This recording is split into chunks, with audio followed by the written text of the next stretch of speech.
नमस्कार साथियों, नवक्रांति मीडिया में आपका स्वागत है। मैं हूं संदीप शर्मा। आज दुनिया के किसी भी कोने में कुछ होता है तो दुनिया का कोई भी देश उससे प्रभावित हुए बिना नहीं रह सकता। और ईरान, इजराइल, अमेरिका में जो कन्फ्लिक्ट जो चल रहा है, जो इस समय स्थिति चल रही है, वो गंभीर स्थिति जो है वो दिन प्रतिदिन जो है होती जा रही है। आज तीसरा दिन है इस युद्ध का, और अब इसने आसपास के देशों को भी अपने चपेट में ले लिया है।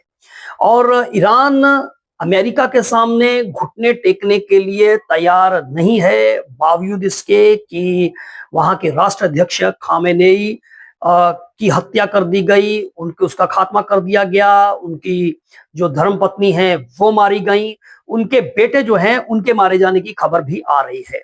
लेकिन ट्रंप ने भी साफ कह दिया है कि ये युद्ध जो है अभी 5-7 हफ्ते चल सकता है। यानी कि आप समझिए कि इस समय स्थितियां जो हैं वो लगातार गंभीर होती जा रही हैं, और जिस तरह से अब जवाबी कार्रवाई जो है वो ईरान ने भी करनी शुरू कर दी है, और जिस तरह से यूएस एम्बेसी को जो है उन्होंने निशाना बनाना शुरू कर दिया है, तो ये स्थिति इस समय काफी गंभीर होती चली आ रही है। अब इस जो आग भड़की है, और ये कहा जा सकता है कि दुनिया जो है वो तीसरे विश्व युद्ध के मुहाने पर खड़ी हुई है, लेकिन इसका असर भारत पर भी पड़ता हुआ नजर आ रहा है। हालांकि अगर भारत की बात करें तो भारत के सियासत के अंदर भी, भारत का सियासी तापमान भी इस युद्ध को लेकर जो है बढ़ा हुआ है, और नरेंद्र मोदी की सरकार पर विपक्ष जो है वो हमलावर है। जो भारत की जो कूटनीति है, भारत की जो रणनीति है, उस पर सवालिया निशान लगाया जा रहा है।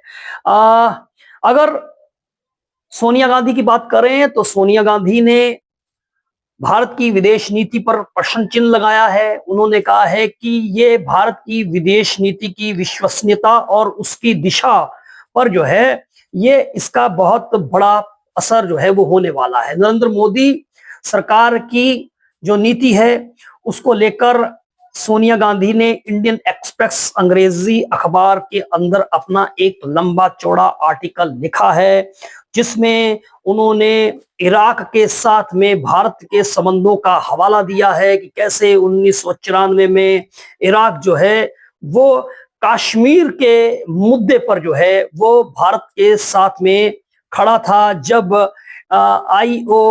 इंडियन इस्लामिक ऑर्गेनाइजेशन में, IOA में जो है इसको लेकर प्रस्ताव लाया जा रहा था, तो ईरान भारत के साथ में खड़ा था।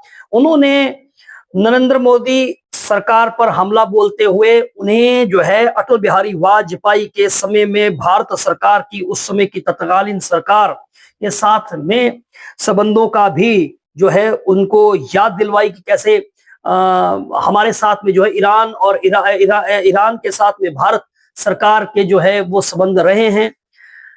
अब इसके बीच में राहुल गांधी भी आए हैं सोशल मीडिया प्लेटफॉर्म एक्स पर। उन्होंने एक ट्वीट किया है, और अपनी माताश्री के साथ साथ उन्होंने भी नरेंद्र मोदी सरकार की कूटनीति पर, विदेश नीति पर जो है प्रश्न चिन्ह लगाया है। उनका कहना है कि भारत सरकार को खुलकर इस संबंध में इजराइल और अमेरिका का विरोध करना चाहिए, उसको निंदा करना चाहिए, उसकी निंदा करनी चाहिए। लेकिन वहीं हम नरेंद्र मोदी सरकार की बात करें तो नरेंद्र मोदी सरकार इस समय जो है वो बहुत संयमित और बैलेंस्ड तरीके से जो है वो चलने की कोशिश कर रही है। उसकी वजह यह है कि ठीक है, ईरान के साथ में हमारे संबंध हैं, ईरान से हमें तेल आता है, जाहिर है ईरान से भी हमारे संबंध हैं, लेकिन दूसरी तरफ जो है वो रक्षा सौदों में हमारी जो भागीदारी है वो इजराइल के साथ में भी है, और अमेरिका के साथ में भी जो है हमारे संबंध हैं। ऐसी स्थिति के अंदर नरेंद्र मोदी की जो सरकार है वो संयमित तरीके से स्ट्रेटेजिकली जो है वो चलना चाहती है। इसके साथ साथ में खाड़ी देशों में बड़ी संख्या में भारतीय काम करते हैं। अब ऐसी स्थिति में भारत सरकार की ये रणनीति जो इस समय विपक्ष को नहीं सुहा रही, विपक्ष के निशाने पर है, ये जो है किस तरह से लेकर चल रहा है, इसके पर अपनी अपनी राय जो है वो हो सकती है। लेकिन दरअसल देश में सत्ताएं बदलती हैं, पॉलिटिकल पार्टीज बदलती हैं, लेकिन रणनीति जो है उस पर बहुत ज्यादा उसमें फर्क नहीं आता है लेकिन बहुत ज्यादा फर्क नहीं आता है। साथियों, इतिहास के पन्ने पलटते हैं और 20 साल पीछे चलते हैं। केंद्र में यूपीए की सरकार थी, साल था 2005। तब की तत्कालीन सरकार ने ईरान के खिलाफ वोटिंग की थी, यानी कि ईरान के खिलाफ गए थे। उस समय भी जो है अंतरराष्ट्रीय विवाद जो था वो परमाणु को लेकर था, परमाणु एनर्जी को लेकर था, परमाणु ऊर्जा को लेकर था। और तब भारत ने जो है वो IAEA यानी कि अंतरराष्ट्रीय परमाणु एजेंसी में इसके खिलाफ जो है ईरान के खिलाफ वोटिंग की थी। यानी ये कहा जा सकता है कि कांग्रेस पार्टी की सरकार हो या भारतीय जनता पार्टी की सरकार हो, विदेश नीति के मुद्दे पर कूटनीति के में और देश की राजनीति में फर्क होता है। यहां पर अगर हम नरेंद्र मोदी सरकार की बात करें तो यहां पर ये देखना होगा कि हमारे जो संबंध हैं वो अमेरिका और इजराइल के साथ में भी है, हमारे संबंध ईरान के साथ में भी है और हमारे संबंध जो है वो खाड़ी देशों के साथ में भी है।